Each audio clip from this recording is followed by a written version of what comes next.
Hello, everybody. You're on the mic. And in what appears to be another rejection of Western intrusion influence on their culture, um, it was recently it was announced yesterday, as Yellow Flash had also reported on this, that the Spider-Man red fake or fake red manga has been canceled. The cancellation, of course, was due to low sales. They had some initial good sales online, but once it started becoming published, the sale numbers started to go down. There's also there seems to be no interest in publishing the title for North America. Um, so the Spider-Man Fake Red Manga, which was a co-publication of Marvel Comics and Kodansha, um, was canceled. You know, and what I would argue is another example is we've been talking about a lot about this week about Japan starting to maybe um, start to really more vehemently resist Western influence and intrusion upon their culture. As Yellow Flash had reported, Marvel over the last few years has been trying to get their characters more popular over in Japan, and as sales in comic books has started to drop more, for various reasons, and you know, Japanese manga has started to become more popular here in the states. Um, Comic book companies like Marvel have tried to publish their products overseas to try to get some kind of foothold there. And now it would appear, as we've been seeing a lot this week, um, that there's just been this resistance, I guess, from Japan as to the influence and intrusion from the West. As we have been talking about this last week, is Japan's resistance to the intrusion and influence of Western culture. Today, of course, we're talking about basically the rejection of the Spider-Man Fake Red Manga, its cancellation being the latest in a series of events this week in that regard. We also saw, as I reported earlier, in earlier videos, first off, the Love Hina author, Ken Akamatsu, being called to testify before the Japanese Diet, talking about the preservation of Japanese manga culture as trying to keep the Western influence out of it. And then we also talked about the other day as well about the voice actress who voices the character of Shinji Ikari in Neon Genesis Evangelion, Megumi Ogata, coming out and talking about Hollywood's hypocrisy you know, about the idea of, you know, people not playing certain parts because of the fact, they're not quote unquote the right race, um, which, as she pointed out, would put a lot of female voice actresses out of work because there are a lot of female voice actresses that that do a lot of little boy characters, as I talked about. So we've had a clear theme this week of Japanese finally starting to say, "Hey, look, the West, stop this. We don't like the way you're doing this." The rejection of the whole woke woke agenda. There's just Japan is resisting it. So that's something that I think I'd bring to y'all's attention as I was just watching, prior to me starting to record this video, I was, getting caught up on some of my subscriptions, and I watched Yellow Flash's video on that. So I think I'd mention it a bit here. Um, yeah, the attempt by us here in the West, by certain woke individuals in the West as well as China, to try and pull a cultural bakumatsu on Japan, is being met with some significant resistance, which I believe is a good thing. Don't let them change. Don't let them change what you do. You succeeded with what got you to the dance. Stick with what got you to the dance. So with that, now that we got that out of the way, that was kind of the main article. So now let's take a look. Today being July the 3rd, 2020, let's take a look back and see what's happened on this date in history.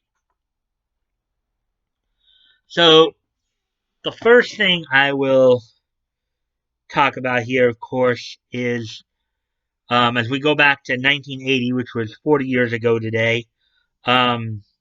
The 15th issue of Richie Rich and Dollar the Dog was released on the newsstands by Harvey Comics. Of course, Harvey Comics published a number of different comics, including many of the Richie Rich books. Well, on this date in 1980, 40 years ago today, the 15th issue of Dollar the Dog was published on this date. A series that, of course, ran from 1977 to 1982. So, moving on then. Today, I'd like to wish a happy 30th birthday to Jesse Wyndham. Now, the last name should sound familiar to you because it's from a well-known wrestling family, the Wyndham family. Jesse Wyndham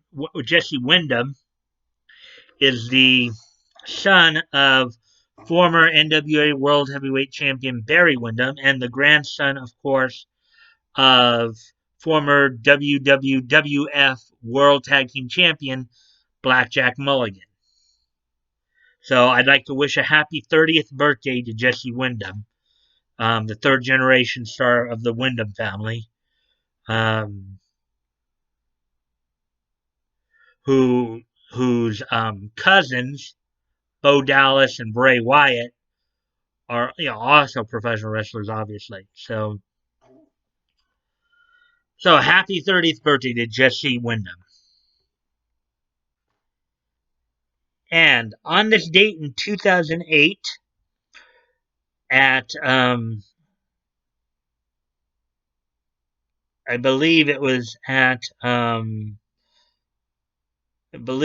actually at Anime Boston. I believe is where on this date in 2008, Geneon Funimation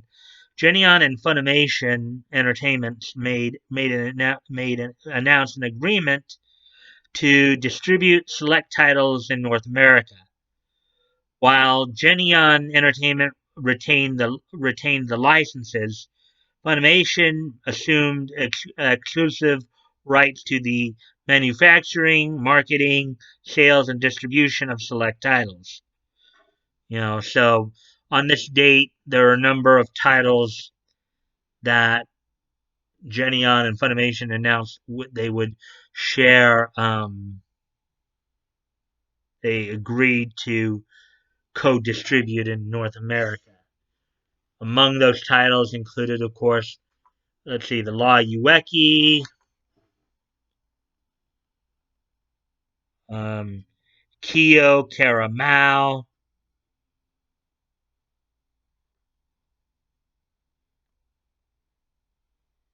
and I believe Zero no Shukaima as well. So on this date in 2008, Geneon and Funimation announced a co-distribution agreement.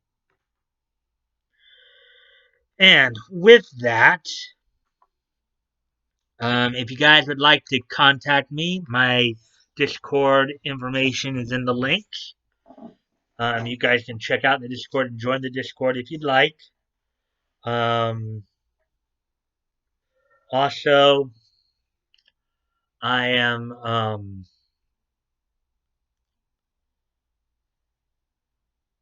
of course, I am also so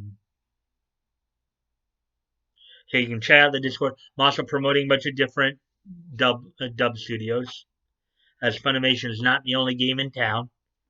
Other work you can check out. Um, Also, I'm still promoting Vic. I'm still promoting Vic's GoFundMe as well as that Umbrella Guy and Little Umbrella Girls Indiegogo project. As always, guys, never feel like you have to donate. If you have the means to, and it's on your heart to do so, please consider donating. If you have already donated, please consider donating again. And if you cannot donate, um, if you cannot donate, then you can still help out the cause by sharing the link. Because sharing is caring, and you never know, maybe somebody in your circle of friends may want to help. Um, Also, if you like this content, please consider liking, commenting, sharing, and subscribing. Um, I always look forward to the conversation with you guys as long as they're civil and respectful. Um, I will, usually reply back. Um, And with that, don't forget tonight is the premiere of Voices Big and Small. I'll be focusing in on Calgary-based voice actress um, Meredith Taylor Perry. And I hope to catch you guys there at the premiere tonight, so we can talk about her career and get you guys more well associated with her career. Also, don't forget my next live stream will be this Sunday at 7 p.m. Pacific Coast time. It will be 10 p.m. Eastern, 9 Central, 8 Mountain. Um, I hope to see you guys there as well.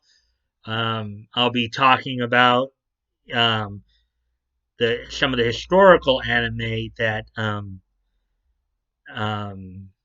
that Japan has produced, focusing in, of course, on much of the Bakumatsu story, talking about like basically animes like Rurouni Kenshin, Peacemaker Kurogane, um, Irano Hojito, Intrigue in the Bakumatsu, and Hakuoki, among others. I'll also cover some other historical type animes, you know, with either based on historical figures or set in historical settings. So I hope you guys will look forward to that. And with that, I hope to see you guys either at the premiere tonight or at on the live stream on Sunday. If not, I will see you on Monday. Bye.